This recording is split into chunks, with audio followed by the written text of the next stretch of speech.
Good evening, everyone, and welcome to the Brian Crombie Radio Hour on Saga 960. A friend of mine, a gentleman that I met through Mississauga Business, and I think one of the smartest guys I know on marketing and social media, is just in the process of publishing a book on digital marketing outsourcing. His name is Husam Jandal.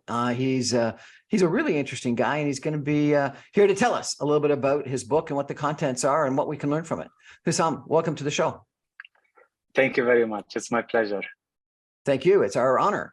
So tell us, what motivated you to write this book, and what's it about? Sure. So I've been in the digital marketing field for over 2 decades. And as I meet with business owners and business leaders over the years, I consistently hear the problem of them not getting the results from online marketing, digital marketing, etc. And every time I dig deeper, I uncover that actually they have similar problems across the board. And that's why I decided to help educate the business community and the business leaders out there on making the correct decisions to help them get the right type of results that they aspire from digital marketing. For example, I had a conversation a couple of months ago at an event with a CEO of a mid-sized company, and introducing ourselves to each other. And what do you do? I explained what I do. I'm a marketing consultant, specialized in digital media. And he said, first thing he said, "Oh, didn't work for me." I asked him, what happened? He said, "Well, we hired this agency. They promised to get us a lot of results. We paid a lot of money, but we got no business out of those activities." Then as I started probing and asking a little bit more questions and gather more info, he's very similar to everyone else who I met before who have the same problem. They've tried digital media, but they couldn't get the results. And that's why, again, I've decided to spend more than 14 months gathering all of my thoughts and my experiences and summarizing all of that in this success recipe in the book, which is digital marketing outsourcing. I start by explaining what is the problem, what is the digital marketing space today, how companies are investing in it, and then I start to go through the problems that I hear consistently and the reasons for those problems, and then I go into the solutions. And where can we get this book? It's available on Amazon.com, Amazon.ca, Amazon.uk. It's also available on the Apple platform for Apple Books, as well as on Barnes and Noble, amongst many other places. But to be available in almost all of the book distribution channels. Excellent. And the name of it again is? Digital Marketing Outsourcing. Digital Marketing Outsourcing. The Digital Marketing Outsourcing, the ultimate recipe for growing your business online. Okay, excellent. Well, we're going to go through some of your recipe and some of your suggestions in a minute. But it would appear that really the people that are making the most money right now are Facebook and Google, and they're selling all that time. And a lot of people are saying that they're not getting much results out of it. And the only people benefiting this whole digital revolution are Facebook and Google. What do you say to that? It depends. So there are, I would say, 2 categories of those who've tried these digital platforms, if it's Google or Facebook or all of the other platforms. Those who have followed a recipe for success, and those who have just followed the hype. And they said, okay, everybody is spending on this platform, we should spend on them too. Obviously, the second category haven't made much from those platforms. However, there are many smart, intelligent businesses out there that have utilized those platforms successfully. And without them, they couldn't have achieved the type of growth that they have reached today. So getting an understanding of what these secrets are is the key, obviously. Exactly. Suggesting that a lot of people are just spending money without a lot of thought as to how they can best get it. And it would be the same with billboards or with TV or any other kind of media, that you got to have a plan and you got to figure out where you're going to spend the money. Exactly. And making sure that you are reaching the right people with the right messaging at the right time, and presenting them with the solutions that they need. So for example, a company could spend a lot of money on Google, just to be found when someone is searching for them, but that's not good enough. Instead, they could brainstorm and identify what their target audience are looking for in terms of the products and services that the company is providing, and then connect with those people at the right time when they are looking for those products and services, and making sure that they have a flawless customer journey from the time someone gets exposed to their ad on Google or Facebook or whatever, until they make a purchase decision, whatever that is. If it's in a B2B or in a B2C environment, whatever that decision that needs to be made. But at the end of the day, when it comes to marketing in general, there is nothing new about digital media. You have to identify your target market. You will need to come up with a profile for each of your target personas, and then devise a plan that will allow you to reach to them in the most effective way. Okay, sounds like it's going to be an interesting conversation today, where you tell us a little bit about the recipe for digital marketing.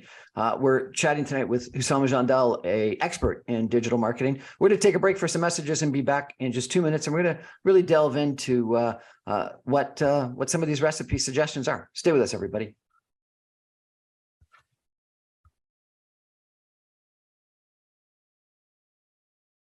Welcome back, everyone, to the Brian Crombie Radio Hour on Saga 960. My guest tonight is Husam Jandal. He is a digital marketing expert, and we're talking about a book that he has just launched, just published, called Digital Marketing Outsourcing. We're going to talk a little bit about what his recipe is for success in digital. I got to tell you, this man actually has an incredibly good experience and a wealth of experience in marketing and in digital marketing.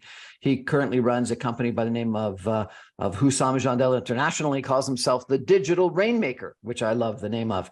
He was a Google Partner Academy international marketing consultant. He's been a professor of e-commerce and e-business at a business school in Singapore and Dubai. Sounds fascinating. A digital marketing consultant with WSI Digital Marketing, and a business consultant with Saudi Aramco for 5 years in Dubai. And so we might want to chat a little bit about that. But, fascinating. You've got a Bachelor of Science in Information Systems at the University of Petroleum and Minerals. Where is that located? It's located in Dhahran, Saudi Arabia. It's one of the leading universities there. That particular department was actually brand new. I was one of the first to complete the Management of Information Systems degree over there. But yeah, I've been all around for sure. You certainly had. And, on going through your resume, one of the most interesting things is you've got a master in neuro-linguistic programming, which is kind of interesting. So we're going to have to chat sometime about neuro-linguistic programming and what that's all about. From a volunteer standpoint, Husam's been vice chairman of the board of the Mississauga Board of Trade and was there for 4 years. And that's where I think the two of us met. And you were very involved and have been very involved in Mississauga business community. So let's talk a little bit about your book. You've launched and published this book, and it's available on numerous different places, called Digital Marketing Outsourcing. Why outsourcing? Why can't you do it yourself? That's a very good question. I'll give you an example. Let's say you are a manufacturing company, and you want your products to be shipped and delivered to retailers or to whatever venues that you use to distribute and sell your products. Does that mean you will need to start a transportation company to have your products shipped and delivered? I don't think so. That would be an overkill. Although some manufacturers would do that at certain point if it makes sense for them. But the majority of manufacturers don't need to have their own transportation companies. They can go to freight brokers. They can find logistics experts and specialists who they can trust to take care of their logistical requirements and transportation requirements. The same thing for digital marketing. And actually, it's not the same thing. It's more importantly for digital marketing. Why? because there are tens, if not hundreds, of online venues that a business can use to reach to their target audience. And imagining a business will need to learn about all of those tools, all of the channels available in digital media in order to reach to their target audience will be an extreme overkill. For example, let's say we want to have a video advertisement developed or produced for a product or a service. I don't need to hire a full-time videographer or video producer in my company just to produce a video or two for a particular advertisement. I would go and find a specialized resource, a specialized video producer or a video production company that can help me get that entire process done professionally, instead of me trying to reinvent the wheel and try to learn it myself, or hire a full-time resource that won't have much to do after having that video produced. No, the same thing. The mistake that a lot of people make that I've seen is that they just give the function to someone that's already there and may not have any expertise in social media or social marketing, but they're young and so they must know something about what's going on. So they give them that job and off they try to run with the responsibility. Definitely, and we see that a lot, and we also see sometimes how that can fire back when you have the wrong resource entrusted in a very important channel like social media. Social media is pretty much the image of an entity, if it's an individual or a company or whatever that is. And although outsourcing makes sense, just because of the variety of digital channels, and when I talk about digital channels, I'm talking about things such as search engines, social media, email marketing, video marketing, content marketing, web development, all of these different things that can be utilized on the digital space. So when you look at all of these different channels, although most of them can be outsourced, there are a few that I would advise against outsourcing under any circumstances, especially social media, because with social media, you will need somebody who actually knows the business, who's in the business, understands the product and the service, understands the customers and their problems and their issues, and how to be able to connect with that audience. It's very hard to go and hire somebody external, although it's doable in certain situations, but it's very hard to bring somebody from outside and get them up to speed with the products and services of the company, the values of the company, how you want to treat your customers, and then entrust them to do that for you and hoping that it will work. Usually it won't, because it takes months, if not years, for somebody to really understand what the business is all about and its values and its tonalities and all of that stuff. However, the majority of digital marketing channels can be outsourced effectively. And when I say outsourced, I'm not talking about outsourcing to an agency, although that can be an option. But most of the failures that I have heard of and have come across with regards to businesses that have tried digital media but failed, usually it's because they have used an agency. And they think of it this way: we go to this agency and then they will take care of all of our needs, all of our requirements. They will do social media, they will build our website, they will put us on Google and Bing, and they will do email marketing. But in reality, and especially someone like me who have been on the agency side, and I know how agencies operate, in reality, those agencies are not specialists in these channels, even though most of them do claim that they specialize, and many of them are specialists, but however, they are only specializing in very few areas, but they claim to know it all. And then that particular company who have entrusted them with the digital marketing activities, they quickly find that they're not getting the results they want. Why? Because the agency doesn't know it all, let alone if they are actually doing it all. Because most of the time, agencies subcontract a lot of their activities that they promise to deliver to their customers or clients to third parties, either onshore or offshore. And then you end up having project creeps and inconsistencies when it comes to communication and presenting that brand that the agency is serving and working for. And that's actually, that's chapter 2 on the book. The title of that chapter is What Your Digital Marketing Agency Didn't Tell You. And in there, what your digital marketing agency didn't tell you. Yes. And in there, I really detail how agencies operate and what businesses usually experience there. And then from there, I present an alternative, which is go and find and hire the right people individually. They don't have to be agencies. Or if you choose to hire an agency, hire a specialized agency. Instead of hiring a digital marketing agency or a marketing firm, go hire a specialized SEO agency, search engine optimization, or a specialized email marketing agency, or a specialized video production agency. Although in general, they can be more expensive. And that's a good segue to the 4th chapter, which is what is the cost of outsourcing digital marketing activities? And in there, I differentiate between going direct and hiring part-time resources such as freelancers versus using an agency and versus hiring internally. There seem to be a lot of freelancers in this business. And how do you figure out if any of them are any good and know their stuff? That's a very good question. And that is answered by chapter number 24. The 7 essential traits of a marketing strategist.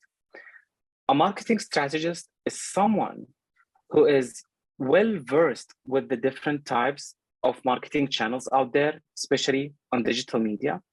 They can evaluate if each resource is knowledgeable and experienced and able and capable and qualified to deliver on the tasks required, and then be able to manage the process. A business owner will not be able to differentiate a qualified resource from an unqualified resource unless they have a degree in marketing, and perhaps not just marketing, modern marketing, which includes digital media. So you will need some help from experts, from specialists, but you don't need to let go of your entire marketing process and having it run by a third party without your involvement. Ideally, every business should have the marketing brain at the heart of the business. And then from there, go out and find the right resources to fill in the gaps, and make sure that you're hiring people who know what they're supposed to do and are qualified to doing it. Give us a sense. What are the 7 traits? Oh, sure. That's chapter 24. Chapter 24, the 7 essential traits of marketing, a good marketing strategy. Strategist. So number 1 is having strong business acumen. That person cannot be disconnected from the business. They need to understand how a business operates. They need to have good business sense about profitability, about cost per acquisition, what it takes to win a client, the importance of retaining a client. So business acumen is number 1 trait. Number 2 is the ability to turn data and analytics into actions. So having the ability to review the reports of all of the digital marketing activities and then take suitable actions to improve or adjust the results. Number 3 is being focused on the return on marketing investment, which is usually shortened or have an acronym of ROMI, R-O-M-I, return on marketing investment. Number 4 is to be inquisitive and flexible to adapt with the different business needs and requirements. They also need to speak the C-suite language and be a team player, and should have an experience with a wide range of marketing technologies. They cannot just know 1 or 2 things. They need to be generalists. They need to understand all the different channels. And last but not least is to have the dream team mentality. And that means that person should not be limited to who they can work with. They should have no limits. They should be thinking outside of the box in terms of tapping into all of the resources available, and not just within the company, but outside the company, and bring those specialized resources that can take care of the different types of activities required to be successful on digital media. Well, those are great traits, but actually, I think those are good traits of almost any kind of a strategist, not just a marketing strategist. That you through curiosity and dream team and being a generalist and all those kinds of things are good traits for any kind of a strategist. What about, and I used this word incorrectly to start with, the strategy. What about a good digital marketing strategy? Are there traits for that you need? Are there key success factors? Yes, absolutely. And I covered that early on. In particular, on chapter 5, I talk about the digital marketing tree. The digital marketing tree? Yes, and if you Google it, you'd probably find my website. I'm happy to have almost owned that term, the digital marketing tree. So for a business to develop the right strategy for their online marketing, I would strongly advise them to follow that digital marketing tree process that I devised in the book in chapter 4. In chapter 5. So what is the digital marketing tree? That tree, it has 4 levels in terms of the different types of activities and when to do them. So level number 1 is ground fruit. Those are things that you should do right away. They have high return and quick return. So that's the first category in that tree, the ground fruit of that tree. And then you move to the next level, which is the low-hanging fruit. That's the next type of activities that you should be doing after taking care of all of the ground fruit, the things that you should do right away. And moving from there. Hold on a second. So give me an example, if you could, of what would be a ground fruit versus a low-hanging fruit versus some of the fruit way up in the sky. Give me an example. Sure. A ground fruit is to develop a good email list. Think of all of the customers that you have, all of the leads that you've gathered, all of the contacts that you've established over the years, but have never actually developed a good email campaign to reach out to them. I believe, Brian, you are on my email list, and we've met, more than 10 years ago for the first time. And I constantly stay in touch with you by sending you regular email communication about the things related to my field. Every business can do that, and it's a quick activity that has a high return. So tap into the contacts that you already have, but have those contacts captured in a proper way. Have a good process for creating email content, good messaging, good call to actions. So email marketing is one of the ground fruit activities. What is a low-hanging fruit? As an example, I would say paid search or search ads. So when you search on Google, there are 2 lists. The first list that you would see are the ads list. They show at the top of the Google search result. And then everything else under that are organic listings, non-paid listings. So paid search or search ads, they are very effective, very quick to deploy, plan, implement, build, and deploy, and very quick in terms of producing results. When you launch a PPC campaign, pay-per-click campaign, or a paid search campaign, you can expect results, a minute later. Same day, you will start to see activity. You may even start getting customers through that activity. So that's an example of a low-hanging fruit activity. What's an example of a distant fruit? Although there are also mid-range fruit as a level, as part of the digital marketing tree. But what's an example of a distant fruit? Developing a referral partner program, which is more complex, requires a lot more time, and it pays off in the very long term. Doing search engine optimization, as an example. And when I talk about that, I'm talking about the organic non-paid listings on search engine results. So that takes a lot of time. So that's more of a distant fruit. Having a lot of analytical tools to analyze data and summarize and visualize to help you, have a good meaning of the different channels and how they're performing. That's also a very time-consuming activity, and that's part of. I categorize that as part of the distant fruit. So yeah, look up the digital marketing tree. You'll find a lot more details on my website. I talk about it, I think, in one of my blog posts. What is your website, by the way? HusamJandal.com. HusamJandal.com. And can you order your book on that website as well? You'll find, you should, we're about to place a link there. But the easiest way to find the book is just to Google digital marketing outsourcing. It shows #1 on Google. Well, it sounds like that's something that we should be reading. We're going to take a break for some messages and come back more with Husam and chat a little bit more about some of the things that people are doing today in marketing and some of the new things. Stay with us, everybody. We'll be back in 2 minutes.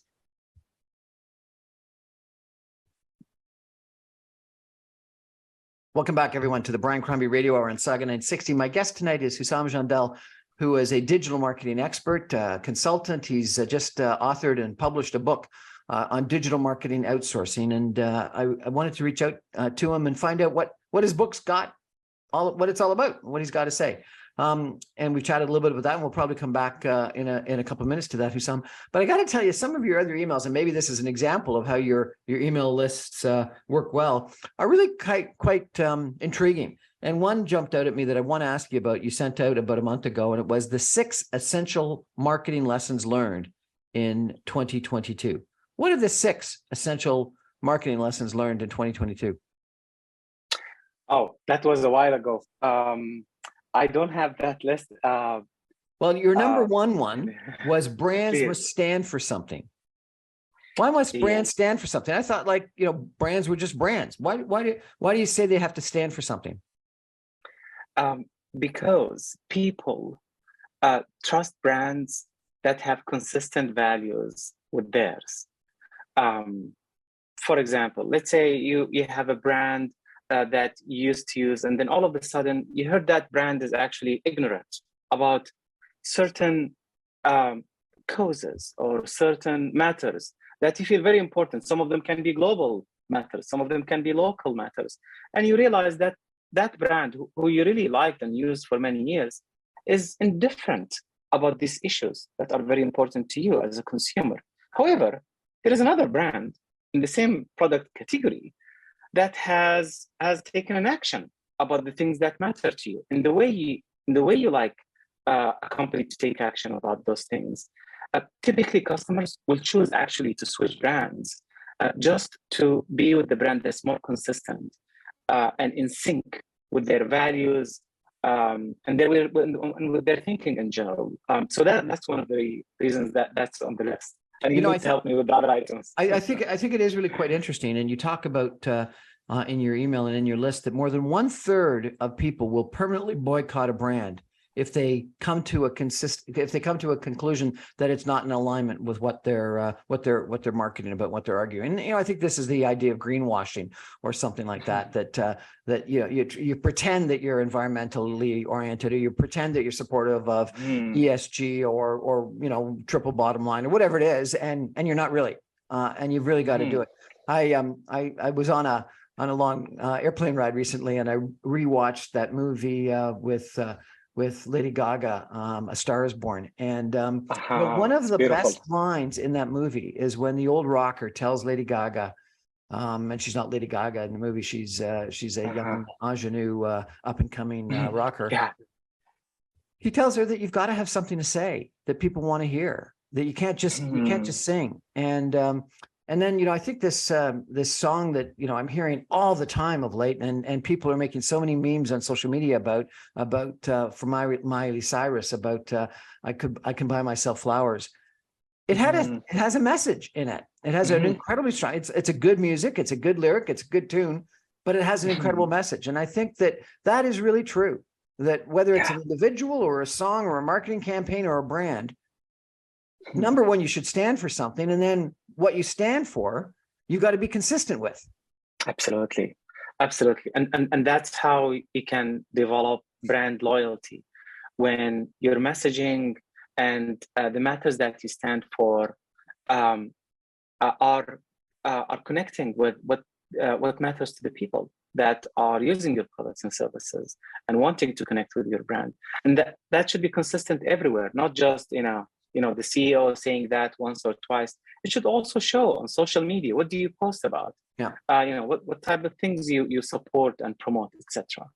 Your number two comment was that content remains king. And you said that more than 70% of business to business marketers say content is more important now than it was last year. What's content? Yeah. Like, I thought everything has content. What's content, and what's content marketing? Sure. So content marketing covers any new material that a company will produce for the purpose of marketing. Examples: email campaigns, blog posts, press releases, videos if they are short, like TikTok-like, or longer videos, content that you produce for your website, PDF, case studies about your customers, and so on and so forth. So all of that is part of content marketing, and why it's becoming a lot more important than ever, and will continue, I believe, to remain as important, if not more, moving forward, because we rely now on that content to reach to our target audience. Historically, let's say 20 years ago, when you want to connect with a potential customer, you can just put a billboard ad and they will see the brand and they will just go buy it. Well, today it doesn't go that way.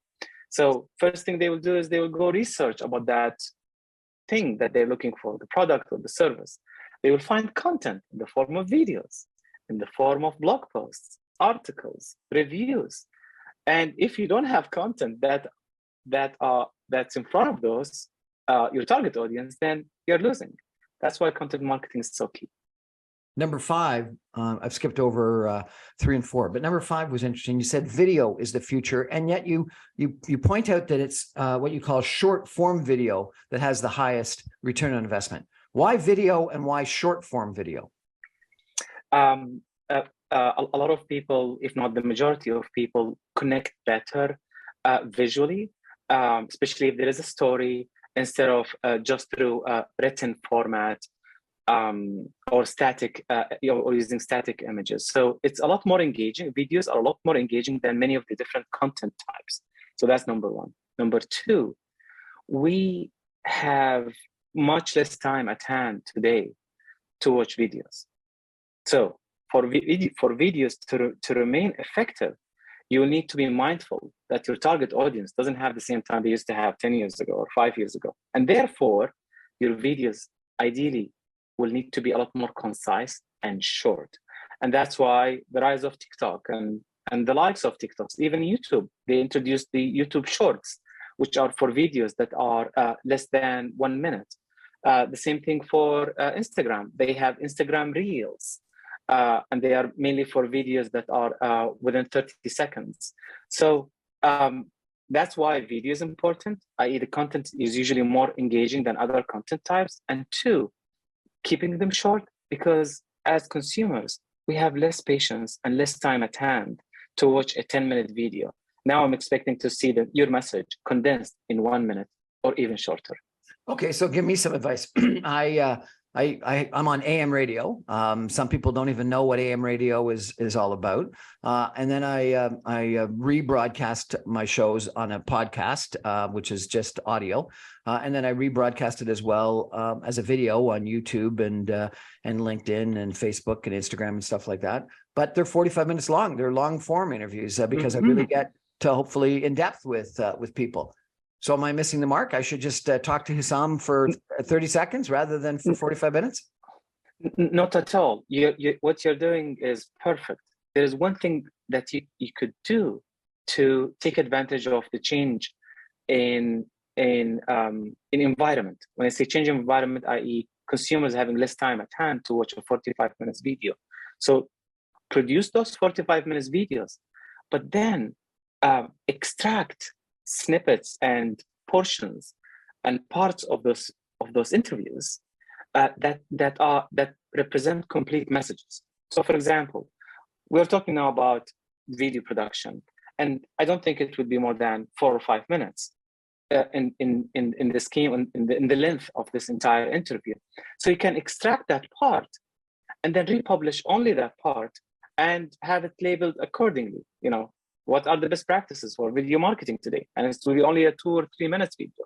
And same for the email marketing discussion we had earlier during this interview. Maybe you spent a minute or 2. You can extract that part from the video and then republish it under that label, under that title, how to start with email marketing quickly, the right way. And then off you go. And of course, when you exceed the 1 million subscribers on your YouTube channel, I'm expecting you'd call me and invite me for dinner or something. So shorter videos is the secret. Then you said metaverse marketing is dawning. What the heck is the metaverse, and why is marketing on the metaverse dawning? Yeah, so metaverse. This is last year. It started to get a lot of attention, and it's a virtual space, virtual reality type of space that you can use to connect with your target audience at a completely different level. It's way underutilized. It's far, far, far away from being mature and widely available to all businesses. But there are many businesses that started exploring metaverses, creating their own, and they have had a lot of success. And I believe I did share some examples when I wrote that article a month ago or so. But yeah, it's the new way of connecting with customers. For example, let's say I produced this book and I want to put it on a metaverse to connect with my audience. I can allow them to enter the metaverse, go and actually explore the different parts of the book in a visual format, allow them to walk around and get answers, maybe open a door to see what's inside what's outside, and to look at the digital marketing tree through their own eyes in a virtual environment. So that's what the metaverse is. These are virtual spaces that you can create for your target audience to allow them to better engage with your message. I got to ask you about another email that you sent out, if I could. You had 7 video marketing tips, and number 3 was use storytelling. And I think that 2,000 years ago, when the Bible was written, they had parables and narratives, and so storytelling, I understand. But then number 4 was really interesting to me. You talked about evoke positive emotions, and you said that marketing that focuses on emotions performs 16% better than logic-based marketing, based on a neuromarketing study. And then you went on and you said that positive, empowering messages are 91% more effective than fear-based messages. I found that surprising. You think about smoking ads. They all talk about the fear, or anti-smoking ads. You think about anti-drug ads. They all focus on the fear. You think about politics today, and too many politicians are always fear-mongering the opponent rather than necessarily being positive about themselves or their own policies and plans. So do you really believe that? Do you really agree that positive messages are 91% more effective than fear-based messages? Today, yes, 100%. If we had this conversation 3-4 years ago, the result would be different. But today, yes, we respond much better today to positive messages than ever before. Why? Because we went through COVID. And we got an overdose of negative messages from all around the world, as well as some other major world issues that have happened within and after COVID. So we are tired. We are overfed with negative messages. We got overfed with negative messages through that period, and that's why today we care more about positive messages. Stop talking to me about whatever inflation and recession and all of that stuff. Talk to me about something more positive. And guess what? I would love to hear more about that, because I'm done. I'm tired about hearing negative stuff and negative messaging out there. So I would say this change is new to us, but it's a good change. And hopefully a lot of businesses and content producers will focus more on positive messaging than negatives. You also talked about developing an influencer marketing strategy. What's a influencer? An influencer is someone who has a following. When I say a following, a group of people that follow them, and those followers are avid followers, and they are very engaged with that person's messaging and content. There are different types of followers. There are like, celebrities. All of those people are sorry. There are different types of influencers. Celebrities, as an example, they are huge influencers, and you would see, some celebrities going and promoting a particular brand. That's influencer marketing, and that's what everybody knows about. But there are also micro influencers. So, for example, let's say, I am in the tree business, and I have large followership of people who love to plant trees, and a company that sells a product that's tree related could come and work with me as an influencer, micro influencer, because all of my audience are of people who care about trees. So influencers can be of different types, different size of networks that follow them, but you would use them to get your message to your target audience, because when your message is funneling through an influencer, your message will be better received by the end audience, whatever that is. They really work. These influencers, these social media influencers really work.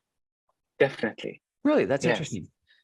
Last one, you commented about 10,000 ways that won't work that you found out about.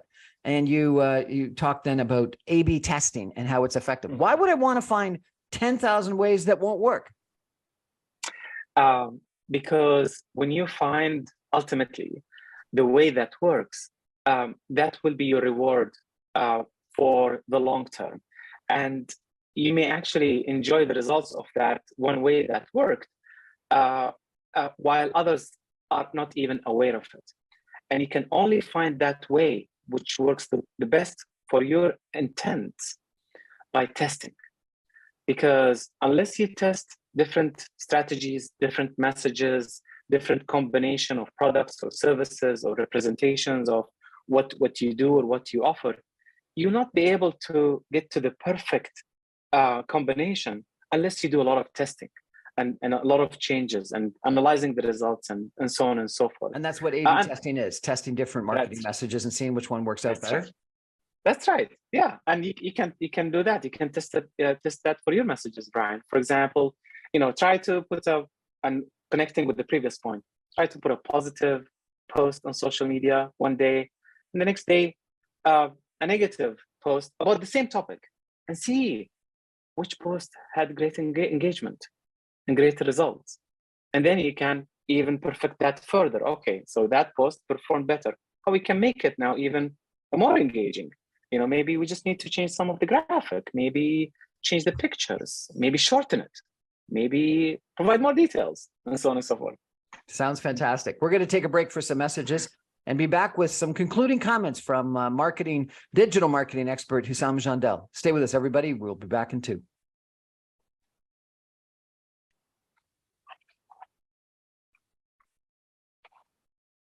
All right. Welcome back, everyone, to the Brian Crombie Radio Hour on Saga 960. It's a real pleasure of mine tonight to be chatting with Husam Jandal, who is a digital marketing expert, someone that I've met through business in Mississauga previously, who's always really impressed me. He has great email campaigns that he sends out on a fairly regular basis about different suggestions on digital marketing and marketing in general. And he's brilliant in that regard. And he's just published a book called Digital Marketing Outsourcing. And it sounds really quite interesting. Husam, tell us, why would we want to buy this book and what is it going to teach us? Sure. So it will help business leaders and business owners understand what are the current issues when it comes to being successful on digital media. So listing the problems and talking about the environment, just so you're aware about what's in there. And then I talk about what is the best way to start or plan for your digital marketing activities. And I talk about the digital marketing tree, which provides a roadmap as to the different channels and different activities that a company would follow gradually in the right sequence, so they don't have to do it all at once. And then from there, I cover the most important part, and this is what the book is all about, is how to get these things done, how to get digital marketing activities done properly in a way where you'll get the results that you aspire from digital media. And that's really the meaty part of the book. I talk about every single channel, from video marketing, email marketing, social media, search engine marketing, content marketing, web development and design, and all of that stuff. So each of those channels, each one of them has a dedicated chapter in this book. And then at the end, I provide important tips about how you can have all of this managed in the right way without having to make risky decisions, such as entrusting an agency with all of your marketing stuff and then wondering why you didn't get the results that you expect from digital media. So that's really the synopsis of what the book is about, why business leaders should consider reading it. And as I say in the tagline of the book, so the book is Digital Marketing Outsourcing. It is the ultimate recipe for growing your business online. I highly recommend it for those who are serious about growing their businesses. And I hope they will enjoy reading it as much as I enjoyed writing it. I think this is really, really important and very helpful that you've written it, and I'm looking forward to reading it. I was at a hotel conference recently, and they said some interesting things, and there's probably, hundreds of interesting things that you've heard. But one of the things they said is that you got to have good, high quality pictures of the front of the hotel and the rooms and some of the amenities, and that a lot of people make the decision on which hotel they're going to go to or not in 2 or 3 seconds of looking at the pictures. So they're looking at price, yes, but they're assessing, they said, the hotel almost as quickly as they would someone on a dating site, swiping left or swiping right, just based on the pictures. And so they said, go out and get good, new professional pictures. I thought that was fascinating. Then the other thing they said is that that landing pages and how fast they load are critically important, that people don't have the patience to wait 5 or 10 seconds for a landing page to actually, pop up on your computer or your phone or something like that. And then they also mentioned how important videos are. And that's something that you've really stressed. So I think there are some really important lessons that one needs to learn about digital marketing. Yeah, definitely. Absolutely. And just to add to your point, Brian, I would use a shopping mall as an analogy. So let's say you have a brick and mortar store in a shopping mall. You want to make sure that it's well merchandised. It has a very good sign. The door opens up easily for people to come in. You want the outside of the store to be in glass material so people can see through and all of that stuff. The same thing is as important online. So you mentioned the example of a landing page. It has to be quick. People will decide in 3 to 5 seconds on if they want to stay or leave. Yes, because your competitors are perfecting their landing pages. They are perfecting their websites and their content and their messaging and their social media activities. And that's now where all the competition is happening. And that's why you need to be as competitive for the business to not just survive, but to thrive. Husam, thank you so much for joining us tonight and telling us. Remind us the name of the book. Digital Marketing Outsourcing, the ultimate recipe for growing your business online. Digital Marketing Outsourcing, the ultimate guide for growing your business online. Sounds great. Husam Jandal, really appreciate it. That's our show for tonight, everybody. Thank you for joining us. I'll do a little digital marketing and tell all of you that you can get me every night at 6 o'clock on 960 AM. You can stream me online every night, anytime at www.saga960am.ca. And you can get all my podcasts and video casts on my website, briancrombie.com. Husam, thanks again. You're welcome.